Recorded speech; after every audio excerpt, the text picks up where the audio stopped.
My name's Adam Manaka and I'm the Financial Controller for Hi-Tec Oils. With our national capacity, we can now service Australian companies nationwide. Of late, we have now expanded into the New Zealand market. Here at Hi-Tec Oils, we receive premium base oils and premium additive packs. Together, with our highly trained staff, we manufacture over 500 premium quality products. Hi-Tec Oils is Australian made and Australian owned. On today's show, we head to Winton Motor Raceway in Victoria as the battle for Australia's drifting king intensifies with round 3 of the Hi-Tec Drift Allstars Series.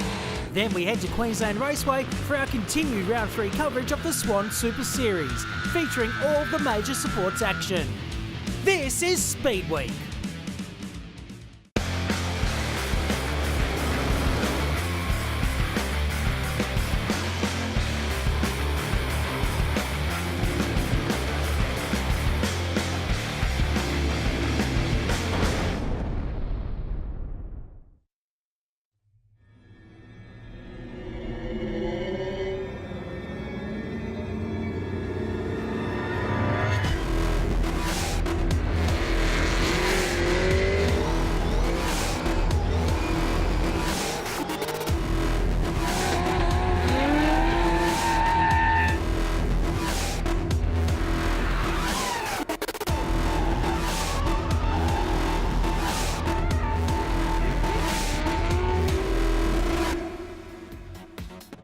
Here we are at Winton Raceway for round 3 of the Hi-Tec Drift All-Stars. Back again, but competing on a different layout in the back M's here. And since the last time we've been here, there is a new grippier surface out there. Scott and I both had a drive yesterday. I found it much, much faster. What did you think of it, Scott?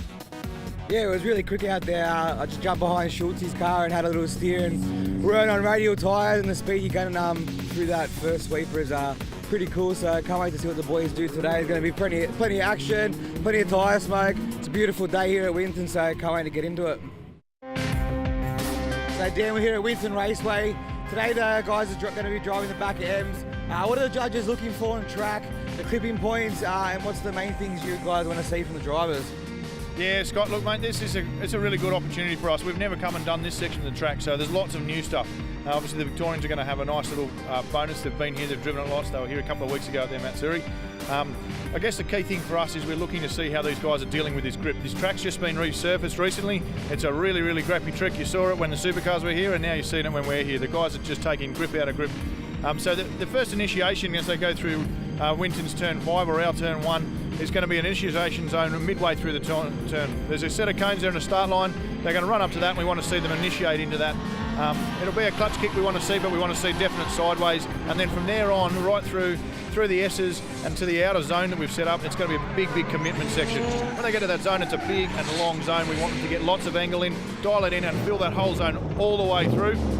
Once they fill that zone, there's an inner clip that we want them to come and hit. It's quite late, and it will set them up to fill the track as they continue on further around the course. Fill the course out until they get to a nice position where they can fill the zone as they move into turn 8 here at Winton or our turn 4. By this stage though, because of the amount of angle and the speed they've dropped off, it's going to be a real good opportunity for the chase drivers to get up close and really have a crack at it. After that, it's about setting up for that last corner. We moved yesterday from an inner zone to an outer zone to maintain the speed and to really get the bake on. So if you're looking for a position to sit today, that's definitely going to be somewhere that we're going to have to give some people some tips. And watch for the guys to really get the big angle and the big smoke, because they'll be the ones that are scoring the big points. So I'm here with the man they call the Proz. Mate, good to see you down here, unfortunately. Dazza, broken, tell us what happened. So we went to the trouble of rebuilding the car, get rid of that rubbish blower, put this massive 510 kilowatt anode monster in it. Mechanically it's fine, and then we just blow a slave cylinder in the clutch, so the car's out. This happened to us last year. We come to Hi-Tec, brought the car, didn't work. We brought our other car up from Melbourne, ended up winning it. So probably jump in Doer's car, give Dabs a bit of a thrash. He builds the motors. The motor's unreal. First time it's actually been good, so it's just a bit of a letdown that it has to happen right before qualifying. I'm here with Alex, the man they call the Sharker. How you going, mate? Good to see you back. Got a new car. Tell us a bit about what's gone done to it and what you've changed since the last one. Yeah, so basically after 2 or 3 years of abuse, the old RX-8 finally, did its course, and had this chassis laying around, so we new engine combo, which is a 2JZ, went the TTI sequential. We basically put a hybrid lab wide body kit over it from NZ. Fresh wrap, just kept it looking clean this year, and new set of wheels. So just something different, and try and keep it in one piece. I'm here with Camo, mate. Mate, good to see you back. You haven't done any rounds yet. This is your first one of the year. How you finding the track, and how's the car going? Yeah, car's pretty good. Dusting it off for the first round for a little while for me. Yeah. The track's unreal. That's why I made the big trip down here. Yeah. You gotta love this track. The car's on fire. Got a little bent suspension arm. Them ripple strips are pretty heavy. So I threw it in wide on the outer clip. Just rode the ripple and it just bent an arm. So missed practice this morning and welded that up. So hopefully we're good to go. Good to see Shaka and Camo back, looking to put some points on the series ladder with Brad Toohey out in front. Only a narrow lead on top of Rob Arbolina and Bo Yates, who are tied up in second place. James Abbott, Mitch Jeffrey rounding out the top 5. Mick Rosenblatt, come on mate, come back down here. You do have a standing in 6th, and we want to see him a bit later on in the series, followed by Aaron Duar and Benny Meir rounding out the top 8. So pretty close on the points ladder, Shamri, and we're going to see some big battles today. Yeah, 100% there, Dave. It's getting nice and tight at the point in that field, and I think the boys are going to be stretching their legs, and there's going to be a couple upsets here today.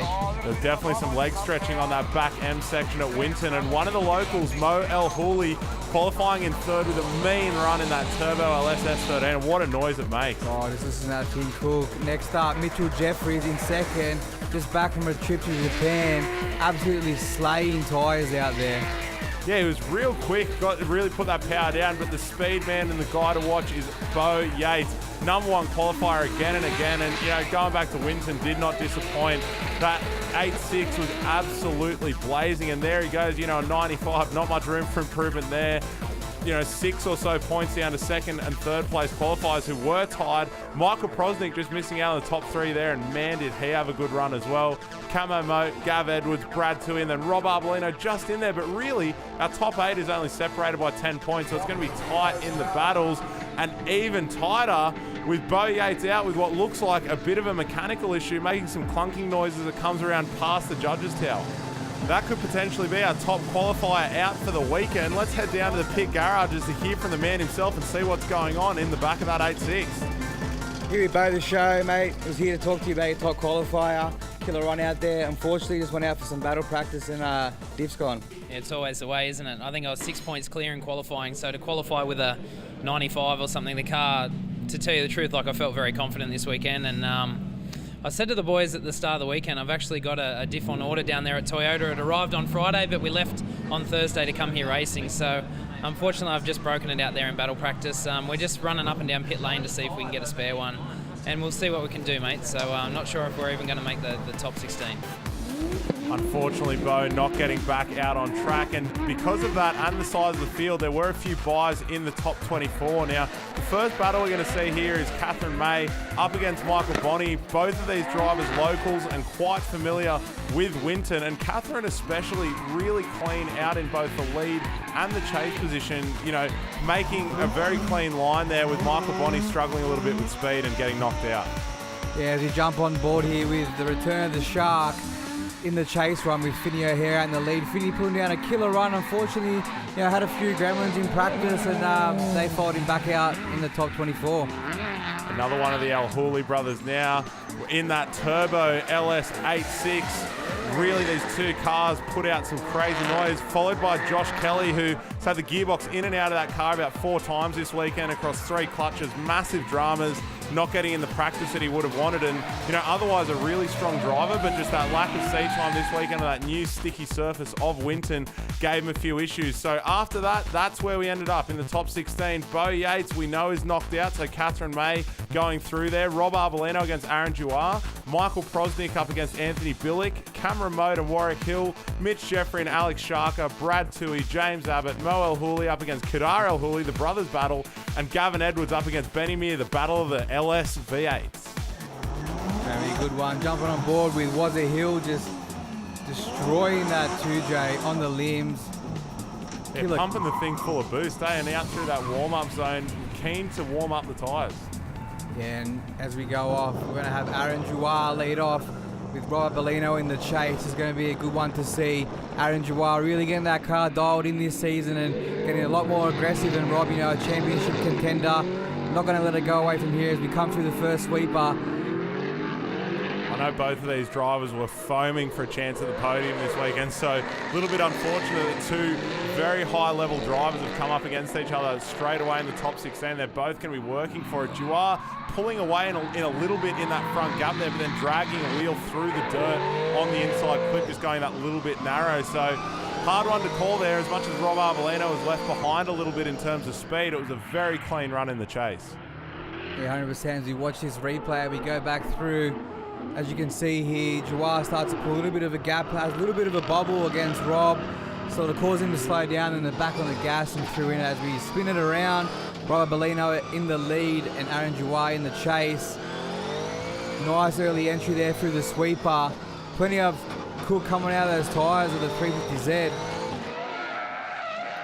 Jawar really seems to have some speed on this surface. I mean, that car is so super light with an angry NA carby-fed V8, while the Hi-Tec car, quite a heavy 350Z with a big twin turbo LS there, and Jawar getting up on him. A little bit of a mistake. Jawar gets lost in the smoke a tiny bit, but tries to push hard and get up Rob's door as they come through that out of the zone. Nice and close chase from Jawar there, but like you're saying, just that little bit of a mistake as he came through the smoke and not quite getting the transition he wanted, and through the middle section there, just a bit of a straighten up. And when you have that mistake right in front of the judges' tower, that's really what will see them go the way they do.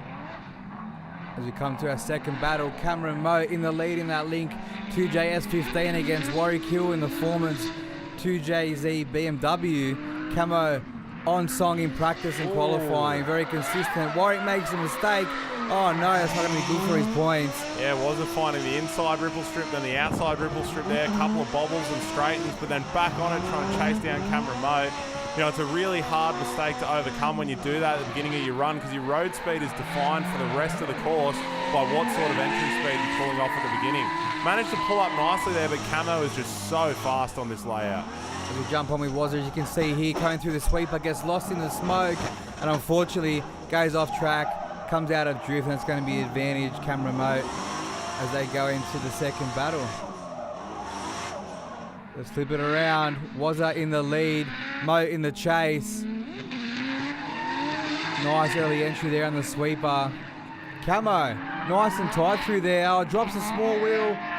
Doesn't affect him too much. Dives coming through the first right-hander. Man, early on, how's that angle in the chase from Camo Moe? They're not only coming in faster than Warwick Hill, but gaining on him with a lot of lock. There's no margin for error there. That's it. Warwick doing a nice killer run here in the lead, but unfortunately, after that first run in the chase there, Cameron's going to have a big advantage, and I think we might see him go through here. Tell you what, Waz's car absolutely hoses when it's on song though, pumping a lot of smoke out of the back of that E46 Beamer, but look how closely these guys are separated here. Cameron Moe, really calculating where he wanted to be on that chase run, so consistently through each corner, he could just gain and close that gap as he needed to. Here we go, Mitchell Jeffries again, 2J versus 2J, S13 versus RXA. Oh, Jeffries drops a wheel with Alex Shark in the chase. Not only dropped a wheel, but really rode that outside dirt section the whole way through there, so that's a big mistake from Mitch there. He's going to have to do a lot here to get that little mistake back in the points. As we're on board with Shark. First round back after the new build, good to see him back out here. Both cars riding that inside clip really nicely, and then Shark are going that little bit wider into the outside zone. And that is the way the judges are judging it here. It's an inside clip followed by that big outside clip. So Mitch coming through here and just dropping that wheel early on while Sharker stays with him. And he does get the advantage there, I'd say purely because of the additional speed and how nicely he was hitting those clips. But from riding on board with Sharker, he was a lot wider through that last corner. Yeah, as we flip it around here, Alex Sharker in the lead, Mitchell Jeffries in the chase. Nice work from both boys here as we come through the sweeper to the first right-hander. Big lock thrown on by the Shark. Jeff is doing everything in the chase to get back on his doors. They come around clip tree. Both cars really making the most of that grippy Winton surface and driving nicely out of the corner, hugging that inside clip, but how they go in the last corner. Yeah, we come out the rear zone. Here's the rear zone here, and the boys do well. Both of them doing pretty well around there. There was definitely some more of that zone to be filled, though, through that last corner, and I think that's what's going to get really critical as we get to the end of some of these runs and to the pointy end of it. But agree with the judges there. Both of these drivers did have their own strong points, so let's see them go again one more time. Yeah, they're both stronger in their lead runs, in their chases, a few mistakes, and we're going to see them go again. As we turn it back around, Brad Toohey in the lead, James Abbott in the chase. It's going to be a good one to watch. There is still one JZ in this battle here, and a lot of them throughout the field. James Abbott with that S15, big JZ under the bonnet. Look at the lock from Jabs in the chase. And he fills that outside zone so nicely while Brad Toohey's there cooking away the tyres with that twin supercharged LS86. Toohey, plenty of speed here, but I think it might be working on a little bit of a disadvantage coming out of that sweeper. They're currently in that last corner. Can Toohey fill the zone nicely? Does just that with Jabs. Trying to pull in that door, but yeah, unfortunately just not right there. I think I might have seen a bit of a wheel drop while riding on board with Jabs there, just going through that outside zone. And you know, the judges have said that a single wheel off is 5 points off, and if you get both of them off the track, it's a big old 0. So very, very harsh on the track edges here, and these guys need to keep it on the black stuff. Let's flip it around. James Abbott in the lead, Brad Toohey in the chase. Nice early entries from the boys coming through the sweeper. Coming in this first right hand at the most critical point of the track. If you get this wrong, the rest of the track is going to be offline and you're not going to get it dialed in. Jab's doing everything right in this lead run as they come around Clip Tree. Toohey getting in nice and tight there, both of them on that inside clip and running the wheel up along the ripple strip there. Let's see how it is on the last corner. Toohey wide there, but same with Jabbett. Both of them are nice. I think that might have been a wheel drop from Toohey. Yeah, pretty much similar in both boys' runs. Just a couple of small mistakes from both. As we can see coming through here, Jabs killer on this corner all day. And there you go, James Abbott gets the win and goes through to the top 8. Great chase from Brad Toohey though, he really put it all in there, but Jabs just that little bit more angle and a little bit more aggression. Riding on board with Mitch Jeffrey now being chased by Alex Sharker. We're seeing that one more time again. Both these drivers pretty close and very equal in that speed and line there, but Sharker just seems to be winding on so much more angle there, whereas Mitch Jeffrey's obviously got the chops for it. He's our second place qualifier. Let's see, as Jeffries comes around Clip Tree, doing everything right there in this lead run so far, leaving Shark a little bit behind. All he's got to do is fill this outer zone. A little bit of a bubble, not too much. That won't affect his scoring too bad. Definitely quick there, and you can see the difference is really that Jeffries' car is, putting out a fair bit of smoke but driving, whereas Sharker seems to just be blazing and not getting as much forward drive as you need there. So obvious advantage in the lead to Mitch Jeffrey at least. With a position switch that could mix up. Let's see, we got Alex Sharker in the lead now with Mitchell Jeffries in the chase, coming through the sweeper. A little bit messy there from Sharker. Oh no, Jeffries has a straighten up coming out of the sweeper, coming into the first right-hander. Lets Sharker walk away. That's going to affect him hugely in the scoring coming from the judges. As they come around Clip Tree, Jeffrey doing everything to get back on Shark's door, coming into the last corner. See, straightening the judges' eyes isn't necessarily a huge point deduction, but letting Sharker pull away and the fact that Sharker's lead run had very few, if any, errors throughout. So that's going to tip the judges' favour towards Alex Sharker, and there's the confirmation. Mitch Jeffrey, though, driving fantastic at this event and well-deserved second-place qualifier. Now, don't go anywhere. After the break, we'll be back into the top 16 of the Hi-Tec Drift Allstars Pro Series, as well as the Famous Insurance Pro-Am.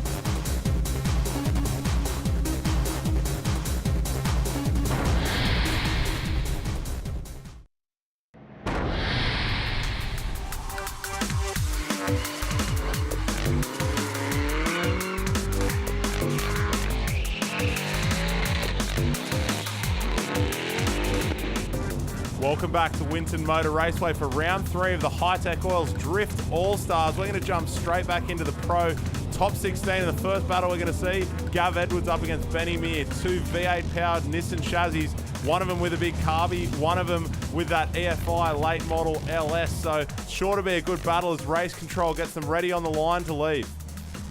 As we take off, Gav Edwards leading, Benny Meir in the chase. Let's see what these boys can throw down. They come around the first sweeper. A nice early entry there. It's really critical how these guys set themselves up there and, carry that speed from early on and down into it. Benny Meir, lots of straightens and a bit of a bobble and just trying to work out where he wants to get settled in that chase, while Gav Edwards pretty smooth. Yeah, Gav throwing big lock on coming into that first right-hander as they come around clip tree. Nice line by Gav there. Benny Meir don't take anything away from him. He's pushing up hard trying to get on Gav's door as they come around the last zone. Really chasing hard, but we've seen all throughout practice that Gav is so fast in that last section of the track. So, really well done with Benny to stay with him, but I think that's where the advantage was gone. Benny having to come in and just give it that extra reinitiation to get in there, and just that little bit messy and needing to tidy up. So he's going to be looking to fix that in the lead. Let's flip it around. Benny Meir in the lead, Gav Edwards in the chase. Good entry from both the boys as they come down to the first right-hander. That's a bit neater there. Ben coming through, clipping that inside ripple strip and then winding the lock on with power. But Gav now the one who's making a mistake in the chase, although he was coming in a lot faster. Benny Meir came a little bit off that outside kick on in the first right-hander there. Gav sort of dived in, trying to cut him off that corner. But as you can see here, that last bit of the track, Gav Edwards is just killer fast through there and gets up on Benny's door, and that might be the difference. Gets on his door, more like got on his headlight. That was nearly an overtake from Gav Edwards. He really knows how to chase through this last section here, and I think it's just the line that he takes through this little bit. Judges obviously wanting to take some pointers off Gav Edwards on how to chase, because we're going to see that go again one more time. Let's spin it around. Michael Prosnick driving Aaron Jouar's car. Unfortunately, his car broke in practice, followed by Anthony Billick in the chase. Let's see what Pros can do. Only driven his car for 2 laps so far. Billick, a seasoned veteran in that S13. Man, Pros must be absolutely gutted blowing up a slave cylinder in the pits, but right at home with another V8 powered S chassis. Tell you what though, Billick has switched it on this weekend, coming down to Winton, really lapping up that extra speed and taking the opportunity to chase someone like Pros and really feed it to him. Yeah, let's have a look at the replay here. Small bobble by Pros coming out there, but plenty of aggression. Remember, he's only driven his car twice, so it's not easy jumping in someone else's car and trying to get it around racetracks, especially when you go on those speeds as we turn it around. And by twice, you mean literally 2 runs through this judge section, and this is going to be his 3rd, so really impressive for Pros to get in and throw down like that. But Billick, how aggressive is that angle, and right to the outside ripple strip. Comes in early, Billick there. Pros doing everything he can to get on his door as they come around clip tree. We're going on board. Nice, cool, calm, collected, the big Pros. Oh, unfortunately, small bobble there. Let's see if he can throw it in on his door coming around the last zone. I love that interior of Aaron Jouar's car. You can just see so much of the pedal work and watching Pros all over it. Clutch, foot brake, little bit of accelerator trying to pull it up. But, he was just obviously worried about bending a friend of his car there when he was chasing Billy. Got off it for that split second, and that was enough to just straighten the car a little bit and tip that ever so slight advantage towards Anthony Billick, who's now going through. Yeah, unfortunate for Pros there, but he'll be back as we flip it back around for this one more time. Gav Edwards in the lead, Benny Meir in the chase. Gav putting a bit of a gap on, and how good's that wheel cam on Benny Meir's car? Yeah, something different there. Let's see if Benny can get up on Gav's door, come around clip tree. Gav, nice lead run here. Little bit off that inside clip though, but that's all right. He dragged Benny Meir out to the midline as well, so into that outside zone, and Gav putting on an impressive gap, but also really nicely nailing that last zone in the judges' eyes. Yeah, as we have a look at the replay here, coming through, Gav, nice on that rear zone. Plenty of lock, plenty of speed. Benny Meir doing everything to get up on his door, and that's the critical point in the racetrack there. If you let the driver go ahead of you, you're not going to catch him. So Gav Edwards in the chase now with a clear advantage from the judges. Ben's going to have to do something pretty special in the lead.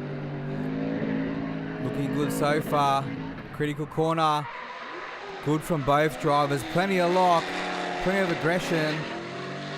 Tell you what though, in this chase it looks like Gav just went that little bit wider to the outside zone, a little bit tighter to the inside clip, and then again through this middle section here, just getting that little bit more technical than Ben is in the lead, showing as a chase driver should, yes, I'll follow your line, but I'll also improve on it. So really nice chase there from Gav. Replay on the screen, let's have a look. They come in that first right-hander, as you can see here, just exactly what you were talking about, Dave. And Gav gets on the power and starts to reel in Benny coming around that clip tree. Really nice on the line there. Now 2 locals, the Al-Hooley brothers, Moe up against Kadar. Both of these things big turbo LSs on the bonnet from Garage Works. Absolutely hosing as they come out of this corner. Have a listen. Nice, just limbs and Cook, exactly what we want to see. Kuda's car, first competition in this car. Dialing in, unfortunately. Oh no, Kuda. What's happened? Looks like a mechanical failure. Moe's just changed the steering in that S13. Seems to be working to his advantage. He was talking to me in the pits, going he loves it. He's going to dial it in and he'll be up there for sure. Damn fast car, both of these things. But Moe, as the more familiar one in that S13, just seems really comfortable with the setup. And that's where Kadar just had the little straight in there. So unfortunately, few mechanical issues there, rattling away in the back end as well. And it looks like the high grip surface of Winton Raceway has really claimed another vehicle with that extra grip. Anyway, into our top 8 ladder, we have Rob Arbolino up against Catherine May, who got through as a result of Bo going on the trailer. Cameron Mode up against Anthony Billick. James Abbott up against Alex Sharker. And Mo El-Hooley against Gav Edwards. So a few interesting cars, some top drivers here and some upsets with mechanical failure. It's going to be some tight battles as we head into the top 8 of the Pro. Take off in the top 8. We're going to see Cameron Moat lead out Anthony Billig. This could be a good one. 2J S15 versus SR20 S13. That Link car has been on fire all weekend with Camo behind the wheel. Yeah, relatively freshly built car from Cameron Moat. He's been dialing this thing in for a little bit now, but the first round we've seen him at the Hi-Tec Drift Allstars this year in round 3, and then Billick chasing as quickly as he can. But Camo's car just seems to have so much speed and grip as it drives out of this corner. As they come around the tree clip, on board with Billick here, runs a little bit wide, gives Camo a little bit of a gap. Camo doing nice in that lead run, just on fire all weekend. First one to get on the track on Friday practice, last one to lead, and you can tell that that advantage is helping him out here today. So Billick's going to have a chance now to switch it up into the lead position. Pretty lucky there that he did draw the chase, so he sees exactly what he's up against with Camo Moat, because he doesn't give people an inch in that chase position. Yeah, let's flip it around. Anthony Billick in the lead, Cameron Moat in the chase. Camo, nice and tight for the sweeper. Unfortunately, causing him to having to straighten up. Not too bad, but still heaps aggressive coming in that first right-hander. Can Camo do something spectacular coming around the rest of the race course to make up for that? And he's doing just that. Tell you what though, Billick's not really doing anything wrong in the lead. He's very fast, he's got the snappy transitions, he's hitting the line where he needs to. It's just that Camo is all over him. I see Camo knew he needed to make up for that small bobble he had following Billick. Unfortunately, obviously that speed difference, big crucial factor coming that first right-hander. As you can see, Billick's a little bit off that rear clip, not what you want to see, and Camo knew he had to do something spectacular and does just that for the rest of the racetrack. So we're going to see one more time between those two, and just to clarify a bit as well, we'll use this run as an example. Is as much as the judging starts at this pair of cones here where they initiate, the judges have intentionally left this middle section here as, unjudged in terms of line. So those bobbles and stuff we saw from Camo is a result of the speed difference of these cars. They just want to see him settled through the middle section, and that's exactly what we've seen here from James Abbott, but a big wheel drop from Sharker. Abbott doing everything right in this lead run, absolutely giving Keithy hell. Come around the last clip, all he's going to do is keep it on the track. Oh! Both Two wheels off. Abbott, what are you doing, mate? What a shame, because that was really a dominating lead run. And look how nice his line is through this little bit here. Comes in, he's going as wide as he can on that outside clip, and then just there, that bank corner, they'll pull you out every time you're on that little bit too wide. You're running off as we jump on board with Sharker in the lead run. Can Abbott do something spectacular in the chase to make up for that disadvantage? Oh man, it's going to have to well and truly be spectacular to overcome a 10-0, and it's looking like it is Shark nice. Run shallow comes to, what's going on here? Just chaos. Yeah, Sharker having a bit of a speed stall there, but Abbott jumping the gun a little bit and actually overtaking before Sharker had either, ceased his drift or, done any sort of larger mistake there. So as much as Sharker did slow down, that's a big no-no for the judges there, because Abbott, instead of emulating that line and chasing closely and following whatever mistake Sharker does, he went, nah, see you later, mate. I'm out of here. I want to lead now.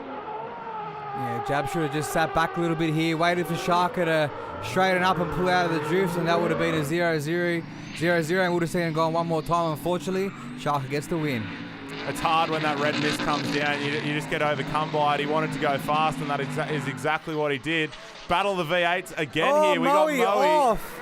Drops one wheel, pushing killer aggressive coming in that first right-hander. And El Hooley's car just hooks up so nicely. But Gav, we've seen, is just aggro on that chase. So let's see him through this last corner here. This is Gav's corner, we'll call it. Gets that R32 V8 up on everyone's door and does just that here. That wheel drop from Moe is going to affect him in the judges' scoring. Man, we're all over renaming the back section of Winton Raceway. We got Clip Tree, we got Gav's corner. What are we going to call this? Wheel drop straight? Pretty much is what happened. That's what it might be next time we go there. As you can see on this replay, yeah, that little difference is going to be Moe dropping that one wheel as we flip it around. Gav Edwards in the lead, Moe Hooley in the chase. Early entry from Gav. Wow. Very fast as well. You see that car driving. It's not putting up a whole lot of smoke because he's using that grip and just driving through the corner. But Moe right there with him. Yeah, Moe not letting him go. This is my home track. Going to give you a go, Gav. And doing just that, get out nice and tight. This is a crucial corner. He's got to be as close as Gav was. Both drivers clipping a little bit early through that middle one, and Moe going right up the inside there, nice and tight with Gav. But the reason he got so close is because he moved away from the judge line and went to the infield. Yeah, running a little bit shallow there from Moe, but trying to do everything he could to get that disadvantage back from dropping the wheel in the lead run, but unfortunately not getting there. Gav goes through to the top. Here we go, see that one more time again. Both these cars switch the tyres around and they're back out for one more time. Camo chucking in early while Billick chases. Coming into the first right-hander, Camo looking good. Up on that ripple, exactly where the judges want to see you run. Can Billick get up on his door here? Billick just doing the angriest limiter bashes in that poor little SR. Doing everything he can to try and keep up with the big JZS15, but the speed and the grip of that Link ECU S15 with Camo Moat behind the wheel, it's an unstoppable combo. Camo would have gone back in, told the people in the pit to drop down the pressures a little bit so he can pull away from Billick, and he's done just that in this rerun. As you can see here, this is the difference. That one corner is where it all could go wrong for you. Billy coming in angry now, but coasting that throttle a little bit before the judge zone, and you know that lack of road speed when you're up against a car that already is gapping you in terms of grip and speed, it could have been a critical mistake there for Billy. Camo trying to better Billick's line there as they come around Clip Tree. As you can see, the difference in the run so far is the proximity. Camo a lot closer than Billick was. Also riding that inside ripple strip there through the middle section, which is what you want to see for a judge clip. Good work from Camo there. Take nothing away from Billick, doing everything right in that lead run. Unfortunately, obviously the speed just a crucial factor in this battle. Did nicely there, but the judges making the call, Camo Moat through, because again, we've seen a chase car there following the line of the lead, but just making those little improvements closer to the inside clip, filling up more of that outside clip, and that's what you want to see. Rob Arbolino in the lead, Catherine May in the chase. Already a big gap from Rob Arbolino. He pushing hard. As we heard just from the pits before, Rob Arbolino battling with no water pump here at all. It died just before the battle started, so he's out here putting it all on the line for the championship. Just giving that Hi-Tec Oil 350Z hell. Take nothing away from Catherine May here, trying to do everything she can to gather up that gap. Catherine May really consistent the whole way throughout, nailing these lines, going to the clips, knowing exactly what she needs to do there. Rob, a little bit unfamiliar with this track. He did run the front section, actually won the Trans-Tasman Series, and that's what convinced him to come back and just keep driving again and again in that Hi-Tec Drift Allstars, actually getting a drive in the Hi-Tec 350Z and a well-deserved advantage. But Catherine May is not one to be discounted. She's been quick, consistent, and very calculated in her line. We flip it around, Catherine May in the lead, Rob Arbolino in the chase. Rob nice and close there, coming through the first sweeper. Good line from both here as we come around the first right-hander. Oh!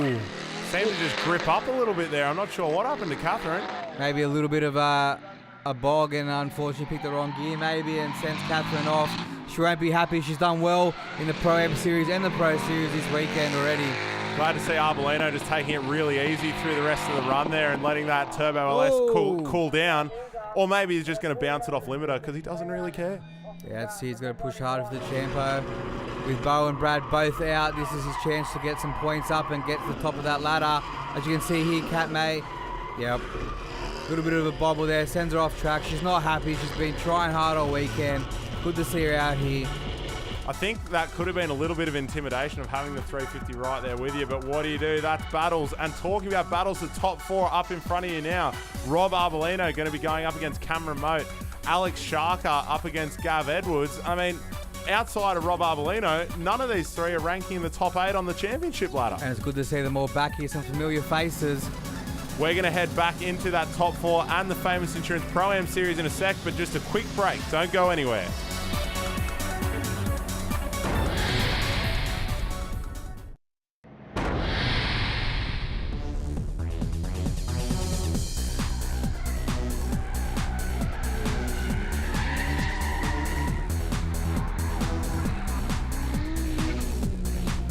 Welcome back to round 3 of the Hi-Tec Oils Drift All-Stars, stepping it up and going to a big track at Winton Motor Raceway, running the back M section, which has been really technical, and throw in Winton's new grippy surface into the mix, and we've seen some tight battles. We saw Pro before the break, but before we get into the top 4 of Pro, we're going to see the top 4 of Pro-Am, and man, has the level of driving been high. Glenn Omrod leading out here, also in the championship contention, followed by Ned Coulson in the chase, his first ever actual competition of drifting. Good to see him out here all the way from Melbourne. Glenn, you know, this 13B NA KE70 just keeps like surprising me every time he goes out there. Fast, light, simple, and the best thing I love about this car is it absolutely highlights how good Glenn Ormerod is as a driver. And he is one of those drivers that really the Pro-Am Series was aimed at, you know, sitting middle of the pack in the Pro Series, step down to Pro-Am and have that extra opportunity to step up. He's now a points leader and has taken out the majority of the rounds, but Ned Coulston doing so well in his first competition, and I love that, you know, at his very first competition, he's building what looks like a pro-level car. These guys definitely have their eyes on stepping up to pro, and I think with some of this driving we will see it. As we flip it around, Ned Coulson to lead, Glenn Omrod in the chase. Let's see what the boys can throw down here. Both drivers throwing in a little bit earlier in the sweeper than I saw some of the pro drivers doing, so nice mate, lock. take note. Good work from Neddy there, nice lock. Glenn doing everything right in that chase run so far. As they come around tree clip. Looking good from both drivers. Really tight chase from Glenn though. Nice by Glenny, up on his door. That's closer than some of the pro battles we've seen. Well done there to Glenn Ormerod, but also Ned Coulston for laying down a really, really clean lead run. I think if I had to tip it, yeah, and the judges agree that Glenn Ormerod, he was that little bit quicker, a little bit tighter, you know, getting to the clipping zones where he needed to be. But that being said, Ned Coulston did a fantastic drive as well. Yeah, take nothing away from Neddy there. Glenn goes through. Here we go. Isaac Get in the lead. Matt Walters in the chase. 33 versus 33. LS versus 25. Isaac's been surprising me here on the weekend. Killer aggressive and nice and consistent runs. Walters still new to the series, and he's his second competition ever in drifting, and just came down from Winton and gave it a go all the way from Sydney. Yeah, Matt Walters, you know, really stepping it up. We've seen throughout the day here, you know, struggling a little bit with that high grip surface, but he is absolutely going to send it in the final top 4 and just being so stoked to get there. Isaac Get, though, just seems to be in another league. So fast, really smooth, you know, knowing exactly where he wants to be settled on that lock. And I think that's something to even watch here is how Isaac's car is nice and flat and settled, whereas Matt's car has a little bit of roll in it. So Matt, you know, maybe some sway bars or something there, but a lot of NA power and a lot of grip. So I think we're really going to have to keep an eye on Matt Walters once he gets the hang of that 33. See, confidence will build up every event he does. Gets behind that wheel, and we'll see him up there at the end of the season. We'll take nothing away from Isaac here. Oh no, Isaac's the beat of the tyre, just running on the rim. Could this be the advantage? Oh, Walters off the track, throws it away. Both drivers made a little bit of a mistake, and then nice and tight through that last corner there. How's Isaac? Oh, that tyre is well and truly off the rim, isn't it? Just cambering for the crowd. As you can see here, coming to that first right-hander, Walters makes a mistake. Isaac's wheel is already defeated and just continues on for the rest of the track, just holding it on for the crowd. So there we go, our top 4 decided. We're going to see Ned Coulston up against Matt Walters in that B final, and fighting out for the top spot in the famous Insurance Pro-Am Series will be Glenn Ormerod up against Isaac Gett. Straight back in this top 3 battle, Ned Coulston to lead out Matt Walters. What are these boys going to throw down? Only Walters' second competition ever, and this is actually Coulston's first ever competition. Good to see these boys out here and giving it a go. Exactly what we want to see as they come around the first sweeper. Nice early entry from Coulston. Walters doing everything to keep up on with that speed coming out of that 32. Yeah, both these cars just, seeming to struggle that little bit with the additional grip of Winton Raceway's new surface there, but getting into it, still showing that aggression, and this is the sort of talent we want to see develop through that Pro-Am Series. So very nicely presented car from Ned Coulston. Matt's been spinning spanners on that other R33 non-stop. Nice battle for these guys, but Matt Walters just left a little bit behind there in terms of speed. As we have a look at the replay, as you can see, Walters comes in there, a little bit of a bubble coming out of the first right-hander, drops a wheel here, and that's what gives Ned Coulston that advantage coming into their second battle.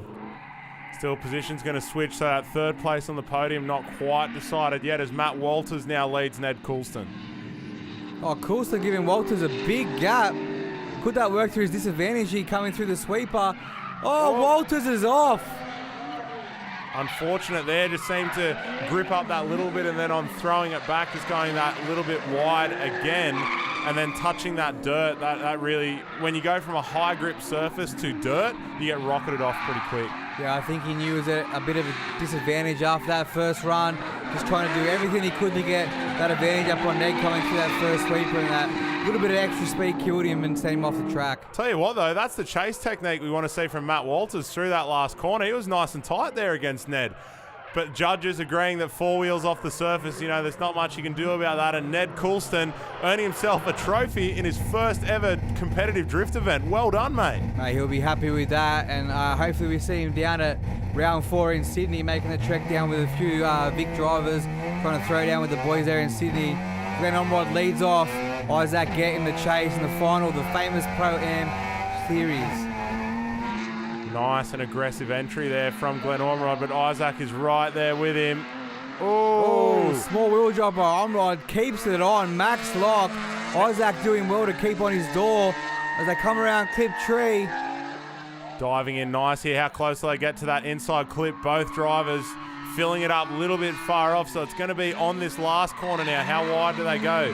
Glenn right out there. Isaac just that little bit down towards the center of the track there and missing that outside clipping zone, but Glenn, pretty much every run this weekend has just been going wide there and dropping that single wheel, so there will be a bit of a point deduction there from the judges, but I don't really know how that balances out Isaac's chase. Yeah, well, Isaac had a small straighten up behind him there, so I think it'll be pretty even coming into this second run. As Isaac leads off, Glenn Ormerod in the chase.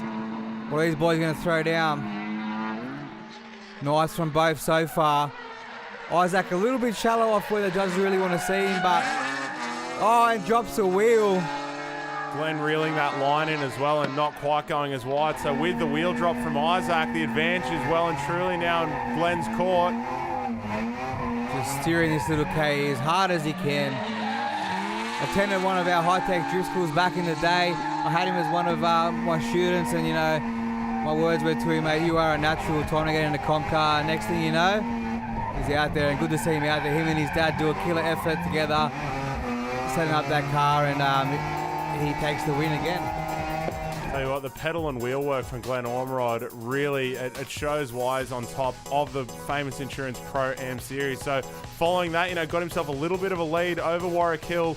Tim Schultz in third place, who actually blew third gear, and we would have seen in those top 4 battles if he had third gear to use, but unfortunately had to pick between second and fourth. Matt Walters getting some valuable points there, and we're keen to see him battling a bit further on. But here it is, the main event, the pros, top 4, riding on board with Alex Sharker now in his brand new RX-8. Gav Edwards to lead him out as they come around the sweeper. Nice from both here. Small wheel drop. Gav just aggressive as hell. Animal. Shaka getting left behind as they come out of that first right-hander. Gonna have to do something special here to Gav. Oh no, Gav's off.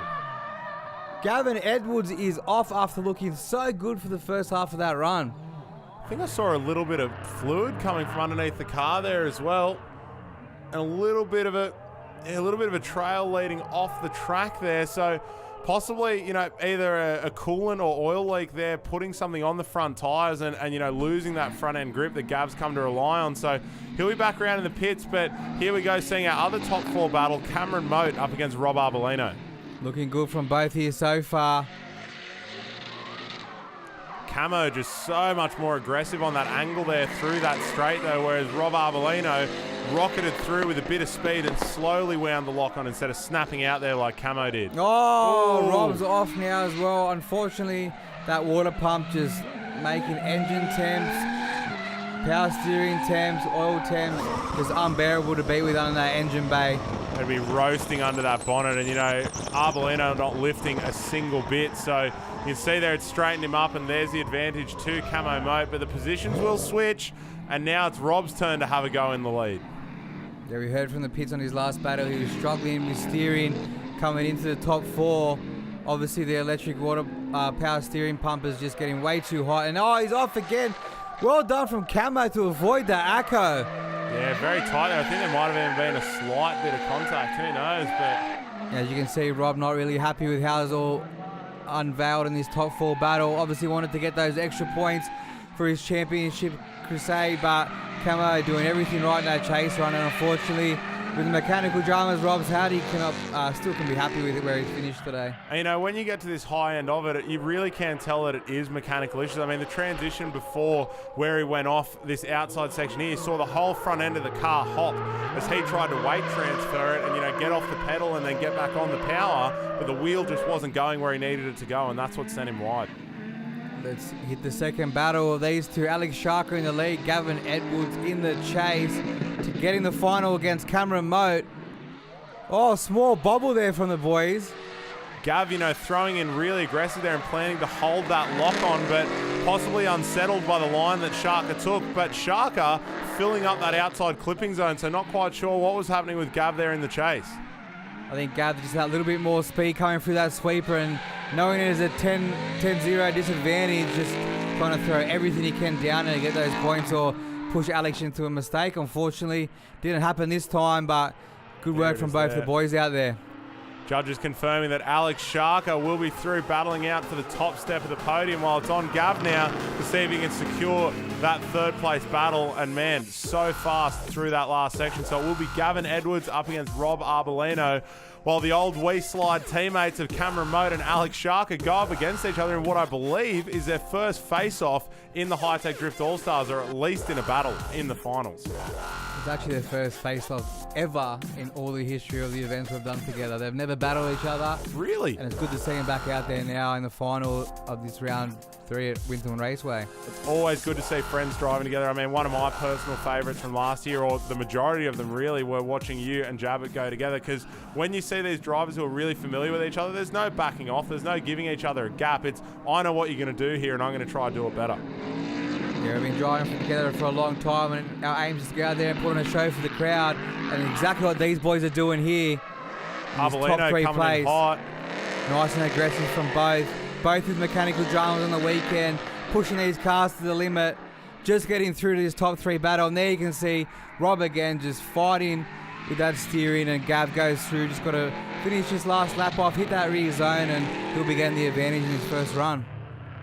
Yeah, what a shame. I bet Rob is absolutely fuming there, because you see the car switches back here and he's trying to turn in. You see the front wheels bobbling around, and just it's not going well for him. So that water pump, imagine how hot that motor is getting under there and everything else around it as a result. Gav's got the bonnet off, pulling a Rob Arbolino move in practice, pinning it through as he had the bonnet lifted, and I bet Rob's wishing that bonnet would fly up again for him. As you can see, a little bit messy from the boys, their cars, just dramas. Still trying to put on the best show they can for the crowd, and everyone at home doing just that. Gav Edwards, his first event this season after having nearly a year and a half off. He's not only fighting with mechanical dramas, but redbacks inside the cabin. Oof. Scary place As you can to see be. here, mistakes from both. Gav Edwards, well-deserved win there, though. I think, as much as there were some equal mistakes when the positions were switched, it was the big mistake from Rob in the chase there that gave Gav that advantage to then carry through. So, third place trophy there for Gav Edwards. Let's see how the rest of the podium ends up as Cameron Moat now leads Alex Sharker.